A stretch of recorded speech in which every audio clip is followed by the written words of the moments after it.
দিয়ে যাওয়া যাবে তো এখন? হ্যাঁ, এটা আপনি যেটা দিয়ে আচ্ছা আচ্ছা ঠিক আছে। শুরু এইখান থেকে বাংলাদেশের most of the one hill road হবে এইটা। এই ওই ওই পাশে এসে মায়ানমারের বর্ডার ওইখানে। এই আসতে লাইসেন্স ছাড়া রাস্তায় কি এই কুম্বু 29 কিলো পাহাড়ে মেয়েরা। আচ্ছা এই হলো সেই সীমান্ত সড়ক। এই যে তার কাটার বর্ডার দেখা যায়, ওই তার কাটা দেওয়া। কটা বাজে? আসসালামু আলাইকুম রহমতুল্লাহ। মোটো ফটো উইথ রানা ব্লগে স্বাগতম। আশা করি সবাই ভালো আছেন। এই শীতে প্রচণ্ড ঠান্ডা, যেই পরিমাণে কুয়াশা তার কি বলবো। যাই হোক, কুয়াশার মধ্যেও বের হয়েছি। প্রতি বছরেই কোথাও না শীতের ট্যুর দিই। এই বছরের আজকেই প্রথম শীতের ট্যুর। একেবারে পুরো প্যাকিং ট্যাকিং হয়েই বেরোইছি। গায়ে কোথাও ঠান্ডা লাগার কোনো অপশান নাই, শুধু হাতে একটু লাগতেছে। বাট হাতে লেদারে গ্লোভস টোভস হইলে আর কি সুন্দর হইতো আর কি। যাচ্ছি অজানা উদ্দেশ্যে, জানি না কোথায় যাব, তবে এতটুকু জানি নাইকানসরি হয়ে সীমান্ত সড়কের যে রোড আছে ওই রোডে যাবো আর কি। এখান থেকে একাই বের হয়ে গেলাম। ওইদিকে ভাই বন্ধু আছে, দেখি ওইখানে যাওয়ার পরে কয়জন আসে আর কি। এখন আছি বর্তমান কক্সবাজার রোডের সেই মালুমঘাট এরিয়া, যে বনাঞ্চলটা দেখা যায় আর কি। প্রচুর পরিমাণে দেখতে পাচ্ছেন কুয়াশা। কুয়াশায় তেমন ভালোভাবে দেখাও যাচ্ছে না। আর আজকের কুয়াশা এত পরিমাণে, মানে সেই গুড়ি গুড়ি সত্য প্রবাহ যেটাকে বলে আর কি, তুষারপাত, এরকম গুড়ি গুড়ি তুষার পড়তেছে, মানে মনে হচ্ছে যেন বৃষ্টি হচ্ছে, ঠিক ওই রকম একটা ফিলিংস।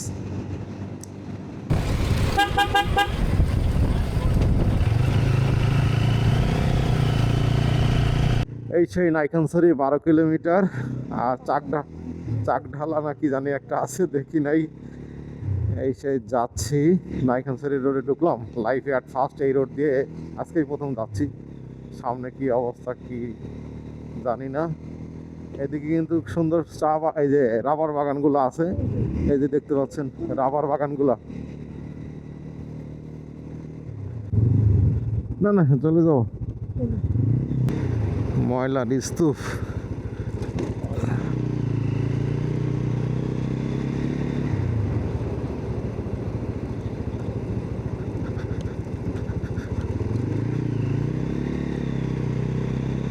বর্তমান আছি নাইকানসরি বাজারে।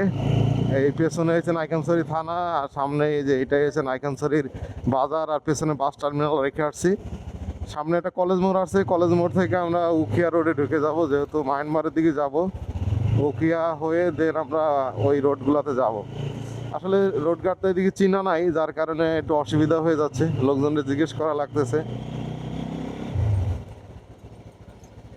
এই হলো নাইকানসরি স্টেডিয়াম গ্যালারি। কলেজ মোড় তাহলে আরো সামনে। আমি ভাবছিলাম নাইকানসরি মনে হয় পাহাড়টা আর আছে, কোন জায়গায় যে পাহাড় কে জানে, কোনো পাহাড়টা আরও দেখতেছি না। এই আসতে লাইসেন্স ছাড়া রাস্তায় কি এই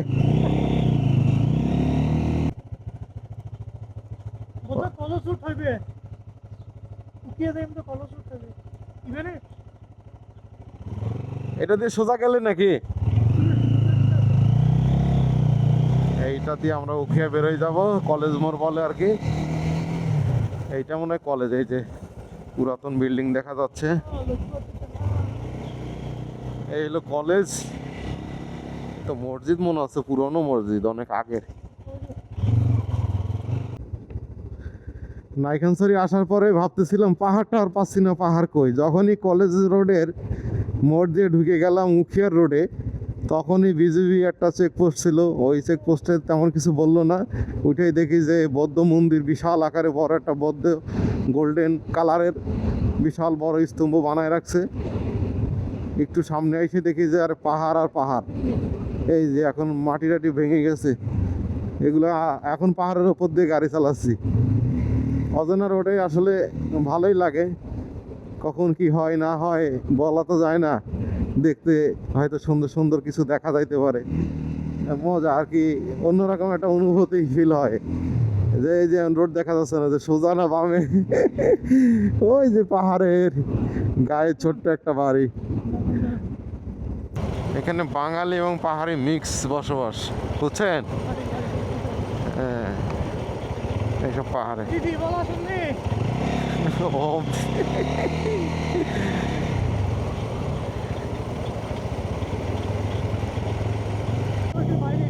নেটওয়ার্কের বাইরে আছি। Good good. নেট নাই না, নেটওয়ার্কের বাইরে আমরা এখন। ও পাহাড় ভালোই তো খাড়া রে বাবা। ও আবার মোর মোর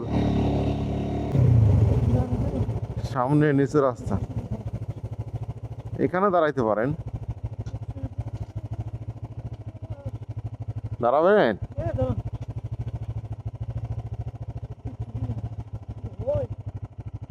এই যে ত্রুম্বু 29 কিলো, ঘুমধুম 39, 22 ফাড়ি 16, আর নাইখানসারি 5 কিলোর যেটা রেখে আসছি আমরা। আমরা এখন সোনাইছড়িতে আছি, আর এখানে একটা ছোট ক্যাফে এরিয়া আর কি, ওই যা দেখতে পাচ্ছেন। আর এই পাশে এই যে আমি এখন সোনাইছড়িতে লেখা শৈলচূড়া ক্যাফে আর কি। এই শৈলচূড়া ক্যাফের এইখানে কিন্তু বসে আপনার একটু কিছু সময় কাটানো যায়। ওইখানে মনে হয় একটা বাসা মতো আছে আর কি, হয়তো ইচ্ছা করলে রাত্রে স্টে করা যাবে। এখন দেখি এখান থেকে চলে যাব আর কি। কোথায় এলাম? মরিচা বাজার। আমরা নাইখানছড়ির ভেতর দিয়ে তারপরে সোনাইছড়ি হয়ে মরিচা যে রোড, এই মরিচার ভেতর দিয়ে প্রায় 30 কিলোমিটার রাস্তা পার করে তারপরে টেকনাফের হাইওয়ে রোডে উঠছি। ঠিক মরিচা বাজারে জয়েন্ট হয়েছে আর কি। ওই জায়গায় রোডটা মোটামুটি ভালো, শুরু দিক থেকে নাইখানছড়ি রোডগুলো একটু খারাপ, তারপরে কিছু পাহাড়ি রোড, এরপরে যে মরিচা যে গ্রামের ভেতর দিয়ে আসতে হয়, এই রোডটা মোটামুটি ভালো ছিল। এখন যাচ্ছি টেকনাফের ওই সাইডে, ওইখান থেকে দেখি সীমান্ত সড়কের ভেতরে কতটুক যেতে পারি বা ঢুকতে পারি কিনা। যেহেতু প্ল্যান যেটা ছিল সেটা পুরো প্ল্যান ভেস্তে গেছে। ওইখানকার স্থানীয় আরও 2-3 জন যাওয়ার কথা ছিল যারা ভালোভাবে চেনে, তাদের মধ্যে একজন বিদেশ চলে যাবে, পুলিশ ভেরিফিকেশন হবে, পুলিশরা ফোন দিছে, যার কারণে সে যেতে পারতেছে না। তারপরে আরেকজনের দাদি মারা গেছে, সে এসে এখন জানা যায়। এখন সব মিলায়ে আমাদের কেউ নাই। এখন আমি আর হান্নান ভাই যাচ্ছি, দেখি যতটুক যাওয়া যায়। অফলাইন ম্যাপটা ইনস্টল করে নিতে হবে ডাউনলোড দিয়ে দেন হয়েছে ম্যাপ ধরে এগোনো যাক, কতটুক এগোনো যায়। আমি ভাবতেছি এদিক থেকে যে সীমান্ত সড়কের ভেতর দিয়ে ঢুকে যদি নাইখানছড়ির ওই সাইড দিয়ে বেরোইতে পারি, তাহলে ওদিক থেকে বেরোয় সোজা চকরিয়া, এই রোডে আর আসবো না আর কি, এরকম চিন্তা ভাবনা আছে। এখন শীতের বেলা 5টায় 5:30 পর্যন্ত হয়তো লাইট পাবো, এরপরে আর লাইট পাবো না। যাই করতে হবে এই 5:30টার মধ্যে, তার মধ্যে জুম্মাবার একটু পরে আজান দিবে, নামাজও পড়তে হবে। আসলে প্ল্যান করার পরে প্ল্যান যদি ভেস্তে যায় তাহলে আর ট্যুর হয় না, ট্যুরের আর মজা লাগে না। নির্দিষ্ট একটা গন্তব্য থাকবে, টাইমিং থাকবে, কোথায় কোন জায়গায় যে কত মিনিট দাঁড়াবো বসবো। দেন বর্তমান এখন আছি কোট বাজার, এই যে দেখতে পাচ্ছেন টেকনাফের রোড। এই কোট বাজার থেকে বাম হাতে একটা রোড আছে, এই রোড দিয়ে ঢুকবো, দেখি কতটুকু যাইতে পারি আল্লাহ জানে। আমি কিছু বুঝতে পারতেছি না, ম্যাপ ট্যাপে উল্টাপাল্টা দেখাচ্ছে, লোক বলতেছে বড় রোড, কিন্তু ম্যাপে ছোট ছোট রোড দেখাচ্ছে, কিন্তু কি যে হবে কে জানে। যাই হোক আল্লাহ ভরসা, রওনা দিয়ে দিক দিয়ে ওঠেন। এই যে বাম হাতে ঢুকে গেলাম, দেখা যাক এখান থেকে আমরা সেই একেবারে টেকনাফের সাইড দিয়ে বেরোবো, এরকমই চিন্তা ভাবনা। ওদিকে নাকি সুন্দর সুন্দর রাস্তা আছে, আপেল বাগান, এই বাগান, তারপরে আঙুর বাগান, কমলা বাগান, দেখি কোথা থেকে কোথায় যাওয়া যায়। আবার সেই পাহাড়ের সাথে দেখা হয়ে গেল। এদিকে কখনো আসেন এই ঘুমধুম সীমান্ত সাইডগুলোতে, টেকনাফের এই সাইডগুলোতে, ভাই গুগল ম্যাপে কাজ করবে না আপনি, আপনারা আমি 100% বলে দিতে পারি। ম্যাপে খান্ডিক পরপর শুধু উল্টোপাল্টা দেখাবে, কোন দিক থেকে কোন দিক রোড বের করবে। সবচেয়ে ভালো হবে প্রতিটা মোড়ে যাওয়ার পরে আপনি শুধুমাত্র লোকজনদের জিজ্ঞেস করবেন যে আপনি যেদিকে যাবেন ওই অনুযায়ী বলার জন্যে। রাস্তাতেই দুইটা হয়ে গেছে, কি আর করা। পুরাতন একটা ব্রিজ, কত চিকন একটা ব্রিজ ছিল, আর এখন একটা বড় ব্রিজ করছে। পাহাড় কেটে কেটে সব ইটের ভাটা, পাহাড় কেটে কেটে ইটের ভাটা, এগুলা কি দেখার কোনো লোক নাই? তো সব পাহাড়ের মধ্যে ইটের ভাটা। এই যেগুলো পাহাড় ছিল সব কাটে কেটে ইটের ভাটা বানাইছে। এই যে পাহাড়টা দেখছেন, এটা হয়তো আগামী 2 বছরের মধ্যে দেখা গেল যে এই পাহাড় নাই। কি হয়েছে? ইটের ভাটায় মানুষের দেওয়াল হয়ে গেছে। পাহাড়ে মেয়েরা। এই হলো সেই সীমান্ত সড়ক, যেটা উখিয়া থেকে শুরু হয়েছে। ওই যে উখিয়া, আশারতলি, ফুলতলি, পোয়ামুখুরি যে রোডটা, এই পোয়ামুখুরি যে কিন্তু দেন থানসি টানসি, আলীকদম, এই এই এই সব এই পুরো পাহাড়ি একটা রোড হবে সীমান্ত সড়ক। এই হলো সেই রোডটা। এখন যাওয়া পুরোটাই নিষিদ্ধ। এই গেলেই পুরো মায়ানমার সামনে, মায়ানমারের বর্ডার সাইড দিয়ে যেতে হয়। এখন আর কি করা, আমরা টেকনাফের দিকে চলে যাব। ওই সেই সীমান্ত সড়কের এইলো সেই রোড, কিন্তু ওইখান থেকে আর যেতে দিচ্ছে না। এখানে যেহেতু গ্রাম আছে, এই কারণে এই রোডটাতে আবার অ্যাভেলেবেল যাতায়াত করা যায়, বাট ওইটা হলো মেন, ওইখান থেকেই শুরু আর কি, যার কারণে ওইখান থেকে আর যেতে দেয় না। আমরা এখন টেকনাফের দিকে যাচ্ছি আর কি।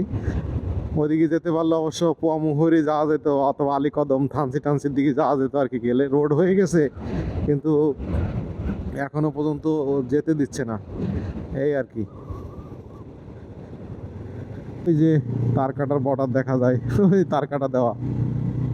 যাক, এই রোডটা যখন খুলে দিবে তখন বাংলাদেশের পাহাড়ি রোডের মধ্যে অন্যতম একটা রোড হবে। একেবারে টেকনাফ থেকে শুরু করে একবারে সম্ভবত কুমিল্লার দিকে পর্যন্ত যেয়ে ওঠা যাবে।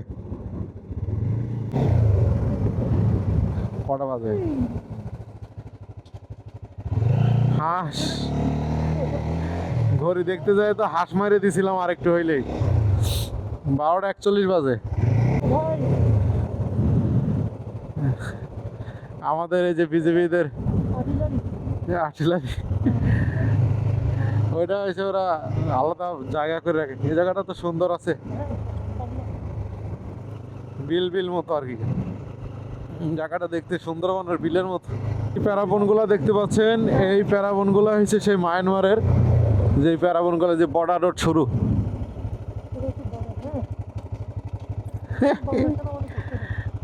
ভাই, এই যে 17 ইসিবি পোয়ামুহুরি 72 কিলোমিটার এখান থেকে। যে পোয়ামুহুরি রোড শেষ করে দিয়েছি, আপনারা এর আগের হয়তো ভিডিওতে দেখছেন। তারপরে যে লেম্বুছড়িটা কিন্তু আমি যাই নাই, এটা 43 কিলো। এটা হয়তো এদিকে হবে, পোয়ামুহুরির আরও আগে। আর এই সেই বাংলাদেশ সেনাবাহিনীর বর্ডার রোড শুরু এইখান থেকে। বাংলাদেশের most of the one hill road হবে এইটা। এইখান থেকে শুরু হবে একবারে কুমিল্লা পর্যন্ত। জিরো লাইন থেকে বেরোয় গেলাম, সামনেই টেকনাফ কক্সবাজার মহাসড়ক। নিচে ওপর দিয়ে যাওয়া যাবে তো এখন? হ্যাঁ, এটা আপনি যেটা দিয়ে আচ্ছা আচ্ছা, ঠিক আছে। হ্যাঁ, টেকনাফ, এই হলো টেকনাফের রোড। আর এই চলে গেল আপনার চট্টগ্রাম। এই হলো টেকনাফের রোড। আমি এই রোডটা অনেকবার দেখছি, এই পর্যন্ত এসে গল্লি দিয়ে চলে গেছি, ভেতরে ঢোকা নেই। আজকে ওই দিক দিয়ে এসে এদিক দিয়ে বেরোলাম। অনেকবার দেখছি যে এই রোডটা আসলে কোথায় যায়, শুনছি যে মায়ানমার যায়। আসলে মায়ানমার যায় বলতে ওইখানে 0 পয়েন্ট আছে আর কি।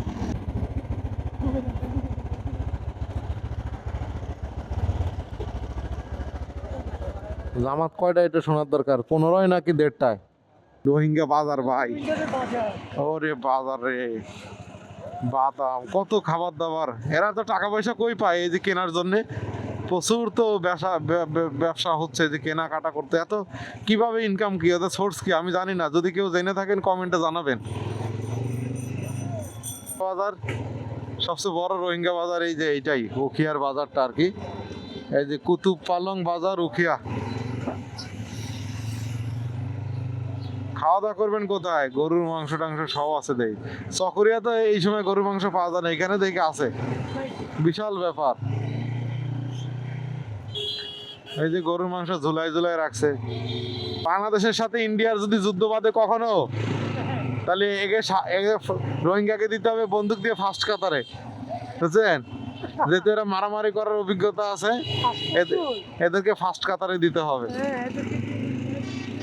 হ্যাঁ, এই যে দেখতে পাচ্ছেন রেস্টুরেন্টটা একেবারে রোডের সাথেই, কিন্তু ওই যে ওই পাশে রোহিঙ্গা ক্যাম্পগুলো, আর এই ক্যাম্প থেকে একটু সামনে আসলেই এখানে একটা পপুলার ওই যে পালং জেনারেল যে হসপিটাল আছে, এই পালং জেনারেল হসপিটাল থেকে একটু কাছে আসলেই কিন্তু এই যে খুশবু রেস্টুরেন্টটা। ভাবছিলাম রামুতে যে খাবো, এখন যেহেতু সাথে যে ভাই ছিল ওনার ফ্রেন্ড সার্কেল ছিল,